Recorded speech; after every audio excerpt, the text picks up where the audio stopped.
IVS good afternoon. Prayag సమర్పిస్తున్న smart invest కార్యక్రమానికి స్వాగతం. ప్రస్తుతం మార్కెట్స్ ఒక వీక్గా ట్రేడ్ అవుతుంది. ఎందుకంటే వీక్ అనే కంటే కొద్దిగా కన్సల్టేషన్ ఫేజ్ మార్కెట్స్లో నడుస్తుంది. ఎందుకంటే మనకి థర్స్డే ఎలక్షన్స్ సంబంధించిన ఎగ్జిట్ పోల్స్ రాబోతున్నాయి, స్టేట్ అసెంబ్లీ ఎలక్షన్స్ సంబంధించింది. దాని కారణంగా మార్కెట్స్ కొద్దిగా ఆచితూచి స్పందిస్తున్నాయి. అందువల్ల ఈ మోడ్లో ఉన్నందుకు ఇవాళ 18-19 పాయింట్స్ డౌన్తో 8,944 పాయింట్స్ నిఫ్టీ కొనసాగుతుంది. 53 పాయింట్ల నష్టంతో సెన్సెక్స్ 28,996 పాయింట్ల దగ్గర ప్రస్తుతం కొనసాగుతుంది. సెక్టార్ స్పెసిఫిక్గా ఇవాళ ఒకసారి చూసుకుంటే బట్ స్టిల్ లాస్ట్ ఒక 5-10 మినిట్స్ నుంచి మళ్ళీ కొద్దిగా బయింగ్ ఆపర్చునిటీస్ ఆర్ బయింగ్ కనిపిస్తుంది మార్కెట్స్లో. అందువల్ల స్టిల్ 8950కి కాస్త 5 పాయింట్స్ అటు ఇటుగా నిఫ్టీ ట్రేడ్ అవుతూ వస్తుంది. ఇది ఒక రకంగా కొద్దిగా పాజిటివ్ నిర్ణయంగానే, ఒక పాజిటివ్ మోడ్గానే మనం భావించవచ్చు. Metals, banking, auto, health care, IT బాగా వీక్గా ఉంటే ఆయిల్ అండ్ గ్యాస్ ఒకటి, కన్స్యూమర్ డ్యూరబుల్స్, క్యాపిటల్ గూడ్స్ రంగ షేర్స్లో మాత్రం కొద్దిగా బయింగ్ మనకు కనిపిస్తుంది. మిడ్ క్యాప్స్లో ఎస్పెషల్లీ కొద్దిగా బయింగ్ రావడం చూస్తున్నాము. స్మాల్ క్యాప్స్ కొద్దిగా వీక్ అయినప్పటికీ మిడ్ క్యాప్లో కొన్ని స్టాక్స్లో ఎస్పెషల్లీ మనకి బయింగ్ కనిపిస్తుంది. స్టాక్ స్పెసిఫిక్ యాక్షన్ ఎక్కువగా ఉంది. ఇవాళ 52 వీక్ హై టచ్ చేసిన స్టాక్స్ జాబితా ఆల్మోస్ట్ 40+ దాకా ఉంది. వాటిలో రెగ్యులర్గా మనకు అదాని పవర్ పేరు చాలా స్ట్రాంగ్గా వినిపిస్తుంది. గత కొద్ది నుంచి స్టాక్ చాలా స్ట్రాంగ్గా ట్రేడ్ అవుతూ వస్తుంది. బిహెచ్ఎల్ ఫర్ ది మ్యాటర్ ఇవాళ స్ట్రాంగ్గా ఉంది. ధంపూర్ షుగర్ రంగ షేర్స్లో ఏమాత్రం ఆపర్చునిటీస్ వెనక్కి వెళ్ళట్లేదని అర్థమవుతుంది మనకి. ఎందుకంటే చాలా స్ట్రాంగ్గా ఒక 6 months నుంచి 8 monthsగా ఈ స్టాక్స్లో బయింగ్ కనిపిస్తుంది. బట్ ఆ పాయింట్ దగ్గర ఈ స్టాక్స్లో ప్రాఫిట్ బుకింగ్ వస్తూనే ఉంది.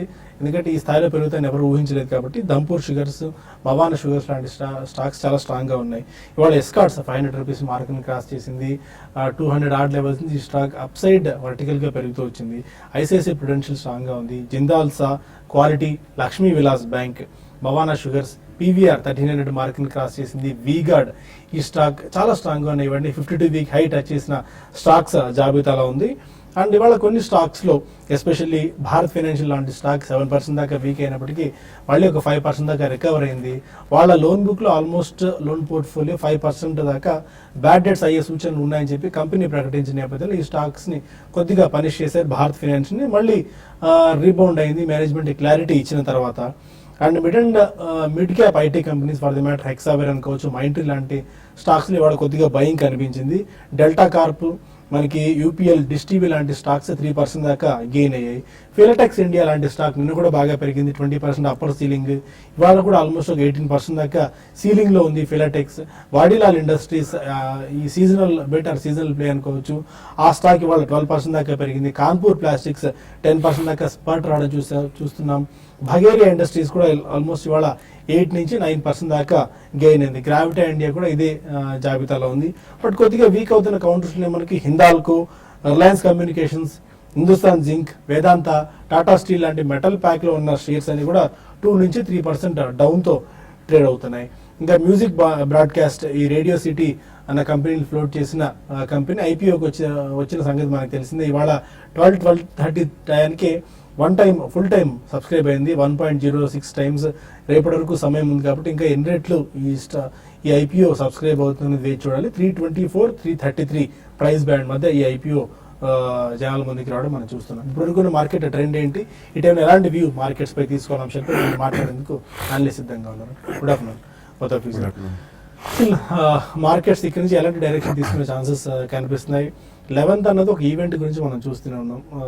బట్ మనకి థర్స్డేనే ఎగ్జిట్ పోల్స్ వస్తాయి కాబట్టి అప్పటి వరకు మార్కెట్స్ ఈ వెయిట్ అండ్ వాచ్ మోడ్లోనే ఉండొచ్చా, ఆర్ ఎలాంటి వ్యూతో మీరున్నారు? I think basically markets I think this is calm before the storm అంటాం కదా, అలాంటి పరిస్థితిలో ఉందండి. I think wait and watch మోడ్లో ఉండొచ్చా. స్పెసిఫిక్ స్టాక్స్ ఏదైనా కరెక్ట్ అయితే మాత్రం డెఫినెట్లీ కొనుగోలు చేయాలని చెప్తానండి. We don't have to wait till March 11th. ఒకవేళ రిజల్ట్స్ చాలా పాజిటివ్గా బీజేపీకి వస్తే మాత్రం there'll be a very strong sense of sentiment. కాబట్టి మనకి అక్కడ 1 or 2 days స్ట్రాంగ్ గ్రోత్లో డెఫినెట్లీ ట్రేడింగ్ పొజిషన్స్ అనేది అమ్మకానికే గురవుతాయి. But otherwise also overall trajectory market ది పాజిటివ్గానే ఉంది కాబట్టి I think we don't have to really wait అండి. సో ఇటువంటి పరిస్థితుల్లోనే మనం will get some good opportunity. So మనకి ఎక్కడైనా గతంలో రడార్ మీద ఉంచుకున్న స్టాక్స్ కొద్దిగా స్వల్పంగా రియాక్ట్ అయ్యి in the next 1 or 2 days కొద్దిగా వీక్ అయితే మాత్రం తప్పకుండా ఫస్ట్ ప్రైస్ పాయింట్లో కొనాలి. డెఫినెట్లీ మార్చ్ 11th తర్వాత ఒకవేళ నెగిటివ్ ఉన్నా కానీ I don't think market will seriously react to political negativity. Long time ఉండేది సస్టైన్ అయ్యేది మాత్రం కాదు అది. సో ఆల్మోస్ట్ నిన్న నుంచి మనకి ఆల్ నేషనల్ న్యూస్ ఛానల్స్ కానీ ప్రింట్ మీడియా కానీ ఏదైనా చూస్తుంటే BJP has an upper hand అని అంటున్నారు. So how much upper it is going to be, is it going to be clean sweep or a landslide, ఇవన్నీ కూడా మనం we have to just wait and watch because that's the suspense. ఇటువంటి పరిస్థితుల్లోనే మనకి మార్కెట్లో opportunities వస్తాయి. So I think this is nothing but a calm before the storm. Markets will be positive, markets will definitely be very strong in future. So ఇటువంటి corrections use చేసుకుని definitely మంచి స్టాక్స్లో at least first price పాయింట్లో కొద్దిగా stock maybe 20% of the stock అన్నా కొనుక్కొని చేస్తే I think that will be profitable. ఎందుకంటే మనం మళ్ళీ మిస్ అయిపోయిన ఆపర్చునిటీ అని అటువంటి ఆలోచన భావం ఉండకూడదు. గతంలో కూడా మనం చెప్తూనే ఉన్నాం, lot of money has been lost in terms of waiting for an opportunity then the opportunity are the correction ఇట్ సెల్ఫ్. So definitely go head, participate in the market. కొద్దిగా స్టాక్స్ కొనడంలో తప్పలేదు. ఒకవేళ మేజర్ కరెక్షన్ ఏదైనా వస్తే మాత్రం కొద్దిగా స్ట్రాంగ్గా కొనొచ్చు. ఓకే, యూరోపియన్ మార్కెట్స్ ఇప్పుడే ఓపెన్ అవుతున్నాయి. మిక్స్డ్ బ్యాగ్ ఆఫ్ ఓపెనింగ్ మనం చూస్తున్నాము. DAX 0.09 and very flat and thin దీంతో ఓపెన్ అవుతున్నాయి. బట్ పెద్దగా మేబీ మన మార్కెట్స్ని ఆ స్థాయిలో ప్రభావితం చేసే అవకాశాలు అయితే మనకు కనిపించలేదు. స్టిల్ 8945 ఆర్డ్ లెవెల్స్ దగ్గర మన నిఫ్టీ కొనసాగుతుంది. ఎలాంటి వ్యూతో మీరు ఉన్నారు టెక్నికల్ పాయింట్ ఆఫ్ వ్యూలో? ఇక్కడ మనకి థర్స్డే ఫ్రైడే వరకు మనకి మేజర్ ఈవెంట్స్ ఉన్నాయి ఇప్పటివరకు. బట్ లోయర్ లెవెల్ ఏమన్నా స్ట్రాంగ్ సపోర్ట్స్ ఏ లెవెల్ దగ్గర మీరు చూస్తున్నారు? ఓవరాల్ గా మార్కెట్ ట్రెండ్ చూస్తుంటే కనుక పాజిటివ్ గానే కనిపిస్తోంది టెక్నికల్ గా. ఎందుకంటే ఈ లాస్ట్ 1 or 2 months గా బాగా స్ట్రాంగ్ రన్అప్ వచ్చిన తర్వాత ఒక రెసిస్టెన్స్ దగ్గర మార్కెట్ ఒక మైనర్ కరెక్షన్ కానీ కన్సాలిడేషన్ తీసుకున్నాక కూడా ఆ సపోర్ట్ లెవెల్స్ పైన కనుక నిలబడిందంటే మార్కెట్లో పాజిటివ్ ట్రెండ్ స్ట్రెంగ్త్ ఉన్నట్టుగా అని టెక్నికల్ థియరీ చెప్తోంది. సో మార్కెట్ చూస్తే కనుక లాస్ట్ 1 or 2 weeks గా 9,000 స్థాయి దగ్గర ఒక కరెక్షన్, ఒక అప్ ట్రెండ్ కి బ్రేక్ పడినప్పటికీ ఇమ్మీడియట్ గా ఆ ఫస్ట్ లెవెల్ 8,800 8,900 దగ్గర రీబౌండ్ అవడం చూస్తుంటే పెద్ద మార్కెట్లో సెల్లింగ్ ప్రెషర్ రావట్లేదు. అలాగే ఇండికేటర్స్ అన్ని కూడా చూస్తే కనుక ఇంకా పూర్తిగా ఒక డౌన్ ట్రెండ్ లోకి మారలేదు. ఇంకా over bat position technical adjustment జరుగుతుంది తప్ప కానీ ఇంకా రివర్స్ అయినట్టుగా కనిపించట్లేదు. సో ఇండికేషన్స్ పాజిటివ్గా ఉన్నాయి. కాకపోతే మనకి కన్ఫర్మేషన్ కూడా కావాలి. అంటే market further continuation of up trend కోసం ఈ లాస్ట్ 2 weeks గా చూస్తున్న ఒక ఏర్పడిన ఒక రేంజ్ బౌండ్ ట్రెండ్ లోంచి బయటపడాలి. అంటే 9,000 దగ్గర రెసిస్టెన్స్, 8,850 దగ్గర సపోర్ట్ ఉంది. కాబట్టి ఈ రెండింటి మధ్యన ఇండస్ట్రీస్గా ట్రేడ్ అవడం మనం చూస్తున్నాము. మార్కెట్ కనుక ఫర్దర్ అప్ ట్రెండ్ లోకి వెళ్ళాలంటే ఈ 9,000 దగ్గర ఆ లెవెల్లో చాలా బ్రేక్అవుట్ అయ్యి దానిపైన క్లోజ్ అవుతే ఆ ట్రెండ్ ఫర్దర్ గా కంటిన్యూ అవుతుంది అప్ ట్రెండ్ లోకి. అలాగే 8800 కనుక బ్రేక్ అయ్యి దాని కింద క్లోజ్ అవుతే షార్ట్ టర్మ్ కరెక్షన్ లోకి వెళ్ళే అవకాశాలు కనిపిస్తుంది. But on the whole market positive గానే ఉంది కాబట్టి, ఇంకా సైడ్ వేస్ ట్రెండ్ లో ఉంది కాబట్టి, మేజర్ ట్రెండ్ కి ప్రిపేర్ అవుతుంది కాబట్టి, సో ఒక మేజర్ మూవ్మెంట్ కూడా వచ్చే అవకాశాలు కనిపిస్తుంది. ఎందుకంటే లాస్ట్ 2-3 weeks మేజర్ కన్సాలిడేషన్ అవుతుంది కాబట్టి. సో హెవీ అక్యుములేషన్ జరుగుతున్నట్టుంది, ఆల్టర్నేటివ్ గా డిస్ట్రిబ్యూషన్ కూడా జరుగుతున్నట్టుగా కనిపిస్తుంది. సో 880 కింద క్లోజింగ్ బేసిస్ మీద స్టాప్ లాస్ పెట్టి హోల్డ్ చేయొచ్చు. అలాగే బ్యాంక్ నిఫ్టీ 20,500 దగ్గర స్ట్రాంగ్ సపోర్ట్ ఉంది. దాని కింద క్లోజ్ అవుతే ట్రెండ్ అక్కడ కూడా కొంచెం షార్ట్ టర్మ్ కరెక్షన్ లోకి వెళ్ళే అవకాశాలు కనిపిస్తుంది. ఓకే, కొన్ని స్టాక్స్ ఏదో డెల్టా కార్ప్ లాంటి స్టాక్స్ స్ట్రాంగ్ గా ఉన్నాయి. డెల్టా కార్ప్ ఇవాళ కూడా ఆల్మోస్ట్ ఒక 6.5% దాకా పెరిగింది. చాలా స్ట్రాంగ్ గా కౌంటర్ ఉంది. డిమానిటైజేషన్ తర్వాత ఆల్మోస్ట్ 100 లెవెల్ బిలో 100 రూపీస్ వెళ్ళిన స్టాక్ మళ్ళీ 60% దాకా చాలా స్ట్రాంగ్ గా రికవర్ అవ్వడం చూస్తున్నాం. కొంతమంది కాలర్స్ లైన్ లో ఉన్నారు. ఫస్ట్ కాలర్ శ్రీకాకుళం నుంచి రాజు. అదే రాజు, హలో సార్, నమస్తే అండి. నమస్కారం అండి, చెప్పండి సార్. డీమార్ట్ ఐపీఓ పెట్టచ్చా కరెక్ట్ గా చెప్పండి సార్. అలాగే ఈక్విటీ పెద్దదా చిన్నదా, రేటు వాల్యూ సరిపోద్దు లేదా? నెక్స్ట్ యూనిటెక్ ను పటేల్ ఇంజనీరింగ్ లాంగ్ రన్ కొనొచ్చు సార్. ఓకే, డిమార్ట్ అయితే అప్లై చేసుకోవచ్చా అండి? యూనిటెక్ గురించి అడుగుతున్నారు మీరు. Okay fine. డిమార్ట్ ఐపీఓ గురించి మనం పదే చెప్తూనే ఉన్నామండి. అప్లై చేసుకోవచ్చు, దరఖాస్తు చేసుకోవచ్చు అని చెప్పి. బేసికలీ చాలా ఎక్స్ట్రాడినరీ fancy హైప్ ఉంది. అనేది క్రియేట్ అయిందండి. అండ్ సెకండ్లీ ఫ్యాన్సీ కూడా ఉంది, హైప్ క్రియేట్ అయింది. So they'll be a lot of interest. So apply అయితే తప్పకుండా చేయండి. బట్ లిస్టింగ్ గెయిన్స్ స్ట్రాంగ్ గా వస్తే, మీకు అలాట్మెంట్ వస్తే మాత్రం తప్పకుండా ఒకసారి లిస్టింగ్ గెయిన్స్ లో కొద్దిగా అమ్మండి, depending on how much allotment you get. ఎందుకంటే ఇంత హైప్ అండ్ ఇంట్రెస్ట్ క్రియేట్ అయింది కాబట్టి సబ్స్క్రిప్షన్ అనేది కూడా చాలా హెవీగానే ఉండే అవకాశం ఉందండి. సో అది పక్కన పెడితే the other two stocks you asked about Unitech and Praja engineering, I think both of them long term కి బాగానే ఉంటాయి. నో వే లాంగ్ టర్మ్ కానీ షార్ట్ టర్మ్ కానీ they are companies which are absolutely no fundamentals. So దీనికంటే better go for good stocks, don't go by the price. Price is what you pay, value is what you get అని పదే పదే చెప్తూనే ఉన్నాం. So చాలా మంది ఇట్లా చిన్న చిన్న పెన్నీ స్టాక్స్ కి అట్రాక్ట్ అవుతున్నారు. Please avoid both the stocks. Gudivada నుంచి రమణ మన కాలర్. అడగండి రమణ. బాలుగా చెప్పండి సార్. చెప్పండి. ఎఫ్టెక్స్ 14 కొన్నానండి. Long term. Okay, MCX. Long term అండి. ఒకసారి మీరు రిపీట్ చేయండి, ఆడియో కొద్దిగా బాగా లోగా ఉంది. ఎంసీఎక్స్ ఎంటెక్స్ 1400 కొన్నానండి. లాంగ్ టర్మ్ ఇన్వెస్ట్మెంట్ అండి. విల్ టేక్ ఎంసీఎక్స్ అండి. ఎంసీఎక్స్ 1400 తీసుకున్నారు. యా, లాంగ్ టర్మ్ వ్యూ అంటే ఇవన్నీ కూడా ఒక సబ్స్టాన్షియల్ కరెక్షన్ అయిన తర్వాత మళ్ళీ కొద్దిగా పెరిగి అక్కడి నుంచి చిన్న కరెక్షన్ లో ఉన్నాయండి. ఇవన్నీ కూడా బేసిక్లీ సర్వీస్ ఓరియంటెడ్ కంపెనీస్ కాబట్టి వీటికి జస్టిషన్ పీరియడ్ అనేది కొద్దిగా లాంగ్ ఉంటుంది. సో మీకు రాబోయే 2-3 years వ్యూ ఉంటే డెఫినెట్లీ బాగానే ఉంటుందండి. కానీ ఇవన్నీ కూడా వన్ వే పెరిగే షేర్లు కాదు. అటువంటిదే మనకి సివియర్ కరెక్షన్స్ కూడా చూసే అవకాశం ఎక్కువ కనిపించదు వీటిలో. సో మీరు 1400లో తీసుకున్నారు, ప్రాబ్లీ కొంచెం almost most of the stock market broking houses, stock exchanges, commodity exchanges, foreign exchange, ఇటువంటి అన్ని సెగ్మెంట్స్ లో రాబోయే 2-3 years లో తప్పకుండా బిజినెస్ పెరుగుతుంది. బిజినెస్ పెరిగితే వీటన్నిటికీ ఇట్స్ ఎ పాజిటివ్ సైన్. కాబట్టి కొద్దిగా ఓపిక పట్టాలండి. ఇమీడియట్ గెయిన్స్ మాత్రం ఎక్కువ రావు. ఉన్న స్టాక్ హోల్డ్ చేయండి. ఎక్కడైనా మేజర్ స్పర్ట్స్ వస్తే మాత్రం ఒక్కసారి యావరేజ్ చేసుకోవడానికి ప్రయత్నించండి. ఇవన్నీ వన్ వే రన్వే స్టాక్స్ కాదు కాబట్టి, అండ్ ఇందులో ఇన్స్టిట్యూషనల్ హోల్డింగ్ ఎక్కువ ఉంటుంది. మేజర్ గా ప్రమోటర్స్ అని ఉండరు. బట్ ఇది చేతులు మారిన తర్వాత కోటక్ మహీంద్రా బ్యాంక్ వాళ్ళ చేతిలోకి వెళ్ళిందండి. సో ఈ కారణం వలన డెఫినెట్లీ కొద్దిగా ఓపిక ఉండాలండి. Over the next 2-3 years it will do well, hold on to it. Okay, ఇక స్మార్ట్ ఇన్వెస్ట్ లో మరిన్ని కాల్స్ అండ్ ఈమెయిల్స్ తీసుకున్నాం. ఒక చిన్న బ్రేక్ తీసుకుందాం.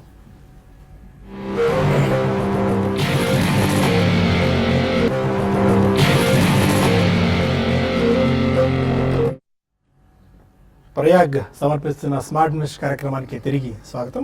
మరో కాల్ ఉన్నారు రమేష్. అదే రమేష్, నమస్కారం అండి. చెప్పండి రమేష్ గారు. నేను బాలగారితో మాట్లాడుతున్నాను. బాలగారు నమస్కారం సార్. నమస్కారం అండి, చెప్పండి సార్. సార్ నా దగ్గర ఎస్కార్ట్స్ ఉన్నాయండి, 1000 shares, 127% ప్రాఫిట్ లో ఉన్నానండి.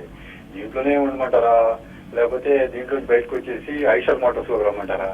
కొంచెం చెప్పండి sir. No not a wise idea అండి. 1000 shares ఉన్నాయి కాబట్టి మీరు ఉంచండి. March 31st క్వార్టర్ రిజల్ట్ దాకా కూడా, అది యాన్యువల్ ఎండింగ్ రిజల్ట్స్ దాకా కూడా. బికాస్ ఎస్కార్ట్స్ చాలా స్ట్రాంగ్ టెండెన్సీ మనం చూస్తున్నాం మార్కెట్ లో. ఈ రోజు 500+ కూడా అయింది. సో వాళ్ళది నాన్ అగ్రికల్చరల్ బిజినెస్ అంటే they are one of the largest tractor manufacturers. But non agriculture railways లోకి, డిఫెన్స్ లోకి, ఇటువంటి వాటిలో కూడా లాస్ట్ 1 or 2 years లో మెల్లిమెల్లిగా ఎంట్రీ చేశారు. సో రాబోయే రోజుల్లో అది కూడా మంచి బిజినెస్ అనేది చేకూరే అవకాశం ఉందని వాళ్ళు స్టేట్మెంట్స్ కూడా వేయడం జరిగింది.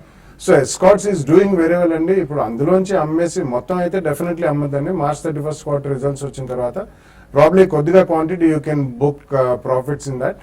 వేరే ఆపర్చునిటీ గురించి వెయిట్ చేయొచ్చు. కంప్లీట్లీ అమ్మేసి ఐషర్ మోటార్స్ కి ఈ లెవెల్లో షిఫ్ట్ అవ్వమంటారు, నాట్ ఎ బ్రైట్ ఐడియా అండి. ఎందుకంటే ఐషర్ మోటార్స్ కూడా మొన్న ఫిబ్రవరి వెహికులర్ సేల్స్ అనేది అంత ఆశాజనకంగా లేదు స్ట్రీట్ కి అనుగుణంగా. అందుకని కొద్దిగా రియాక్షన్ మోడ్ లో ఉంది. కాబట్టి you can wait for some more time before buying Eicher. ఒక caveat, I also own Eicher. Okay, మరొక కాలర్ తిరుపతి నుంచి మధు. Hello sir. అడగండి మధు. సార్ ఇది మ్యూచువల్ ఫండ్స్ లో DSP BlackRock small and mid cap fund లో ఇన్వెస్ట్ చేద్దాం అనుకుంటున్నాను. ఓకే, ఎస్ఐపి ద్వారా. ఓకే, అది మీరు చెప్పే దాంట్లో వచ్చేసి 1 year కి వచ్చేసి పర్ఫార్మెన్స్ 47% అలా వస్తుంది అంటారు. అది 3 years 4 years చూసుకునేసరికి మళ్ళీ తగ్గిపోతుంది. ఏం సార్ అది ఎట్లా? ఇది 1 year లో బుక్ చేసుకునేయాలా? బుక్ చేసుకోవడం కాదండి. అంటే సిఏజిఆర్ చూస్తారు. ఒక్కొక్క అంటే మార్కెట్ పర్ఫార్మెన్స్ ఆధారంగా మ్యూచువల్ ఫండ్స్ కూడా తమ పర్ఫార్మెన్స్ చూపిస్తాయి. కాబట్టి ఒక్కొక్క ఇయర్ పర్ఫార్మెన్స్ బాగుంటుంది, కొన్ని సంవత్సరాలు పర్ఫార్మెన్స్ బాగోదు. కాబట్టి యావరేజ్ పాయింట్ ఆఫ్ వ్యూలో చూసుకోవాలి. మనం మ్యూచువల్ ఫండ్స్లో ఎప్పుడు ఇన్వెస్ట్ చేసుకున్నా కూడా కనీసం 5 to 7 years పాటు మనం మార్కెట్స్లో ఇన్వెస్ట్ చేస్తుంటే అప్స్ అండ్ డౌన్స్ వచ్చినప్పుడు మనకి యావరేజింగ్ అవుతుంది. ఫర్ ది మ్యాటర్ మీరు అన్నారు mid and small cap fund మీరు సెలెక్ట్ చేసుకున్నారు కాబట్టి ఒకసారి మిడ్ అండ్ స్మాల్ క్యాప్స్లో హ్యూజ్ రియాక్షన్స్ ఉంటాయి. ఇలాంటి థీమాటిక్ బేస్ మీరు వెళ్ళినప్పుడు equity major blue chip companies కాకుండా కనీసం 5 to 7 years హోల్డ్ చేయాల్సిన అవసరం ఉంటుంది. Anything would like to add? Yeah, I think what you said is 100% right అండి. సో బేసికలీ ఏంటంటే మ్యూచువల్ ఫండ్ ఇన్వెస్ట్మెంట్ అనేది it's a not so very well understood concept అండి. కాబట్టి ఇందాక సాయి గారు చెప్పినట్టు 5-7 years కాదు, mutual fund as a investment stream మనం actually I would say you should run it for life long. మనకి మధ్య మధ్యలో అవసరాలు వచ్చినప్పుడు అందులోంచి డ్రా చేయాలండి. ఒక ఇయర్లో 40% రావచ్చు. మనకి 2006-07 తీసుకుంటే 2008లో we had a sharp reaction in the market. So అంతకుముందు ఏదైనా 20 years నుంచి ఎవరైనా పెడుతుంటే డబ్బులు ఆల్మోస్ట్ 20% ప్లస్ సిఏజిఆర్, ఇందాక సాయి గారు చెప్పినట్టు compounded annual rate of growth అంటారండి, ఆర్ గ్రోత్ రేట్ అన్నా కానీ. సో అటువంటిది వస్తుంటుంది. సో లాంగర్ టైం ఫ్రేమ్లో ఇవన్నీ ఈవెన్ అవుట్ అయిపోతున్నాయి. 2008లో ఎవరైనా ఒకసారి బల్క్ ఇన్వెస్ట్మెంట్స్ చేస్తుంటే 2009 ఫస్ట్ క్వార్టర్లో కానీ విదిన్ 1 year 100% రిటర్న్ కూడా వచ్చిందండి. బట్ 20 years యావరేజ్ 20% సిఏజిఆర్ అంటే it's a phenomenal return. Even 15% plus అయినా కానీ చాలా స్ట్రాంగ్ రిటర్న్ అండి. అది మనకి ఇది యాన్యువల్ గ్రోత్ కాంపౌండెడ్ కాబట్టి మనం పెట్టిన దానికి ఎవ్రీ ఇయర్ దాని మీద పెరుగుతుంది. సో మీరు 1 year or year to date అని వైటీడీ ఇవన్నీ కూడా పట్టించుకోవద్దు. యూ షుడ్ నాట్ ఎన్కాష్ అండి. లాంగ్ టర్మ్ మీకు వ్యూ ఉంటే మాత్రం తప్పకుండా యూ షుడ్ ఓన్లీ కాంట్రిబ్యూట్. ఎప్పుడైనా మార్కెట్స్ పడ్డప్పుడు అడిషనల్ మనీ పెట్టండి, అవసరాలకు సరిపడా అందులోంచి విత్డ్రా చేయండి. విజయవాడ నుంచి సురేష్ మన కాలర్. నమస్తే. నమస్కారం అండి, చెప్పండి. బాలాగా భారత్ ఫోర్స్ 1200 కొన్నాం, దాదాపు 1.5 years పై నుంచి. ఓకే, అదే లాంగ్ లో ఉంచుకుంటే ఏమైనా పెరుగుతా, లేకపోతే రేపు ఆ రేట్ వస్తే అమ్మేసేయమంటారా? అట్లాగే జిఎస్సిఎల్ అది కూడా 287లో కొన్నామండి, అది కూడా ఉంచుకోవచ్చా లాంగ్ కి, లేకపోతే తీసేయమంటారు? యావరేజ్ చేసుకోమంటారు చెప్పండి. భారత్ ఫోర్స్ ఇప్పుడే కాస్త టర్న్ అరౌండ్ అయినట్టు కనిపిస్తుంది. 900 నుంచి కాస్త స్ట్రాంగ్ గా పెరుగుతుంది. ఈ టైంలో అమ్ముకోవడం బెటర్ స్ట్రాటజీ అంటారా, better hold? No definitely no అండి. ఎందుకంటే Bharat Forge is moving in a very strong direction. మొన్న మనం చూసాం వాళ్ళకి అమెరికా నుంచి ట్రక్ యాక్సిల్స్ అండి. యాక్చువల్లీ ఒక విషయం అందరూ గమనించాలి. ఎవ్రీ సెకండ్ కమర్షియల్ వెహికల్, ప్రపంచవ్యాప్తంగా తయారైన ప్రతి సెకండ్ కమర్షియల్ వెహికల్ అంటే హెవీ డ్యూటీ ట్రక్స్ అండి, అందులో ఒక భారత్ ఫోర్జ్ వాళ్ళది ఒక కాంపోనెంట్ మెయిన్లీ యాక్సిల్స్ ఉంటాయి. So it's a very strong company internationally and domestically. So మధ్యలో ఇటువంటి చిన్న ఒడిదుడుకులు ఉంటారు. వాళ్ళు కంప్లీట్లీ ఆటోమోటివ్ బిజినెస్ మీద డిపెండ్ కాకుండా non automotive business like defence, aerospace, shipping ఇటువంటి వాటిలో అన్నింటిలో కూడా లాస్ట్ 1 or 2 years లో డైవర్సిఫై చేయాలి. రాబోయే రోజుల్లో అది కూడా మంచిగా కాంట్రిబ్యూట్ చేస్తుంది టాప్ లైన్, అంటే మనకి టర్న్ ఓవర్ లో ప్రాఫిటబిలిటీ. సో డెఫినెట్లీ ఇప్పుడే మళ్ళీ కూడా వాళ్ళు కష్టాల నుంచి బయటపడుతున్నారు. మీరు వచ్చిన రేటు, మీరు కొన్న రేటు వచ్చినా కానీ అమ్మాల్సిన అవసరం లేదు. 2-3 year వ్యూతో మాత్రం డెఫినెట్లీ భారత్ ఫోర్జ్ ఉంచమని చెప్తాను. ఇక్కడ కూడా ఎక్కడైనా చిన్న డిక్లైన్స్ వస్తే తప్పకుండా ఒక యావరేజ్, ఇంకా ఎక్కువ యావరేజ్ కాదు, ఇప్పుడు అబౌట్ 1050-1100 ఉంది. సో మీరు జస్ట్ 100 rupees డౌన్ ఉన్నారు. So don't worry, add more stocks on declines. Hyderabad నుంచి శ్యామ్ బాబు మన కాలర్. అవునండి. చెప్పండి శ్యామ్ గారు. హలో నమస్తే అండి. నమస్కారం అండి, చెప్పండి. అదే మా అబ్బాయి కొంచెం ఈ స్మాల్ సేవింగ్స్ ఇన్వెస్ట్మెంట్ చేయడానికి ప్రపోజల్ ఉన్నాడండి. ఓకే,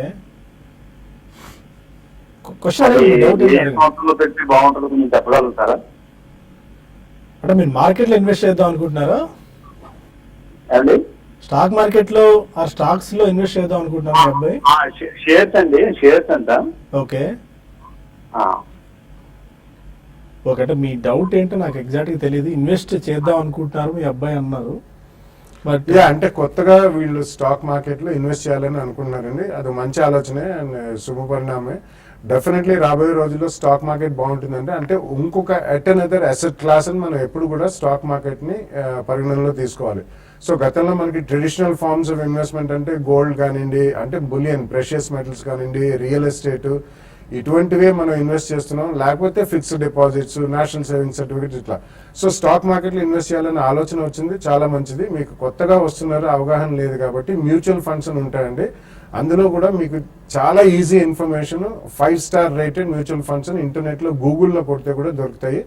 అందులో మీకు తెలుస్తుంది 1 year పర్ఫార్మెన్స్, 2, 3, 5, 10 years అటువంటి పర్ఫార్మెన్స్ చూసి అటువంటి వాటిలో మీ బ్యాంక్ ద్వారా కానీ లేకపోతే ఒక మ్యూచువల్ ఫండ్ ఏజెంట్ ద్వారా కానీ సంప్రదించి అందులో కొద్దిగా పెట్టుబడులు పెడితే ఒక 6 months to 1 year లో మీకే అవగాహన వస్తుంది. ఎందుకంటే వాళ్ళు రెగ్యులర్లీ స్టేట్మెంట్స్ అవి పంపిస్తారు కాబట్టి దాని తర్వాత డైరెక్ట్ స్టాక్ మార్కెట్లో ఇన్వెస్ట్ చేయడం అనేది ఉత్తమం. వెల్త్ టాక్ అని మీకు పక్కన ఒక గ్రాఫిక్ ప్లేట్ కూడా వస్తుంది. దానికి వెల్త్ ఎలా బిల్డ్ చేసుకోవాలన్న దీని మీద అక్కడ ఒక సెమినార్ కూడా జరగబోతుంది. మీరు కనుక దానికి అటెండ్ అయితే కూడా హైదరాబాద్లో ఉంటే మీకు ఇంకా better knowledge and better details పొందే అవకాశం కూడా ఉంటుంది. బాలగారు చెప్పిన వాటికి యాడింగ్ కొన్ని మెయిల్స్ తీసుకుందాం, మనకు సమయం మించిపోతుంది కాబట్టి. ప్రసాద్ కొల్లపాక యూఎస్ఏ నుంచి అడుగుతున్నారు. బయోకాన్ 500 రూపీస్లో తీసుకున్నారు. బ్లూ స్టార్ 363లో తీసుకున్నారు. హోల్డ్ ఆర్ సెల్, మంచి ప్రైస్లో తీసుకున్నట్టున్నారు Biocon and Blue Star. Biocon last 1 or 2 years continuous up trend లో మనం చూస్తున్నాము. ఫార్మా అని కూడా కొంచెం వీక్ ట్రెండ్ లో ఉన్నప్పటికీ బయోకాన్ మటుకు అవుట్ పెర్ఫార్మ్ చేసి 1100 దగ్గర బాగా స్థిరంగా పటిష్టంగానే కనిపిస్తుంది. టైమింగ్ అడ్వాంటేజ్ కూడా ఉంది. లాంగ్ టర్మ్ బాగా పెర్ఫార్మ్ చేసిన కంపెనీ హోల్డ్ చేయండి. అదేవిధంగా బ్లూ స్టార్ కూడా ఈ మధ్య లాస్ట్ 1 year గా చూస్తే కనుక బాగా పెర్ఫార్మ్ చేసిన కంపెనీ 300 నుంచి ఇంచుమించు 600 రూపాయల వరకు ఆ ఇయర్లీ హై దగ్గర బాగా స్ట్రాంగ్ గానే కనిపిస్తుంది. సో ఫండమెంటల్ గా టెక్నికల్ గానే రెండు స్టాక్స్ బ్లూష్ గానే కాబట్టి లాంగ్ టర్మ్ కోసం హోల్డ్ చేయొచ్చు. సురేష్ అడుగుతారు. ఎన్డీటీవీ 69.25లో బై చేశారు. Technical levels for short term. NDTV at 69.25. NDTV చూస్తే కనుక టెక్నికల్ గా వీక్ గానే కనిపిస్తుంది. లాస్ట్ 6 months గా ఈ మార్కెట్ అప్ ట్రెండ్ లో కూడా బాగా డౌన్ పెర్ఫార్మ్ చేసిన కంపెనీ బాగా ట్రెండ్ వీక్ గానే కనిపిస్తుంది. కాకపోతే 65 దగ్గర లాస్ట్ 6 months గా ఒక 2-3 మేజర్ బాటమ్స్ ఉన్నాయి. Medium term long term support ఉంది కాబట్టి బహుశా ఈ కరెక్షన్ ఇక్కడ ఆగే అవకాశాలు, కన్సాలిడేషన్ లోకి వెళ్లే అవకాశం ఉంది. 65 దిగున్న సపోర్ట్, 80 దగ్గర రెసిస్టెన్స్ కనిపిస్తుంది. ఓకే, మరొక ఫణీంద్ర రెడ్డి అడుగుతున్నారు. ఈ క్రిషానా ఫోసెమ్ అని ఐపీఓ వస్తుంది, దానికి సబ్స్క్రైబ్ చేసుకోవచ్చు అని.